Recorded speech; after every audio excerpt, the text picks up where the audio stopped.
İlk yazdık, yak bakalım, line as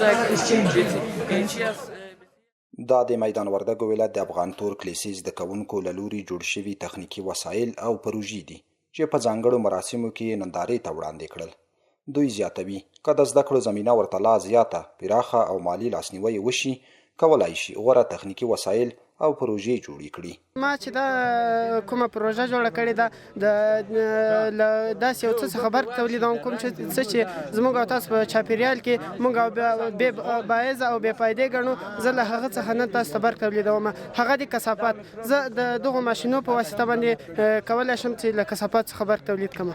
اگر فسیلیتی یا مثلا امکانات به ما برابر شود، ما به اندازه مثلا این آلی یک شهرک جور کردیم که ما چقدر اندازه واسه ما بود. اگر ما کمک مالی یا مثلا کمک های دیگه شود، این باعث میشه که ما مثلا به شکل بسیار مدرن یک شهر خوب به نمایش بکشیم به مردم. همدارنګه مسئولین وایي له دې نندارتونې موخه د افغان تور کلیسي زده کوونکو یو کلنې لاسته راوړنې نندارې ته وړاندې کول وو.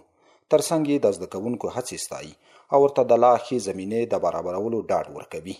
وردګو افغان ترک ښوونځي نندارتون ورځ نن وله. له دې نندارتونه هدف زموږ د زده کوونکو د یو کال لاسته راوړنې کومې پروژې کوم پروګرامونه چې لري په هغو باندې کار کوي، هغه په دغه ورځ باندې بیا نورو زده کوونکو ته او یا ښوونکو ته همداسې نورو میلمنو ته د زده کوونکو والدینو ته هغو ته دا خپلې پروژې کوي. د یاد لیسې مسؤلین وایي چې د زده کوونکو لپاره یې د زده کړې غوره چاپیریال رامنځته کړی او په لوړه سطحه د زده کوونکو روزنه کوي.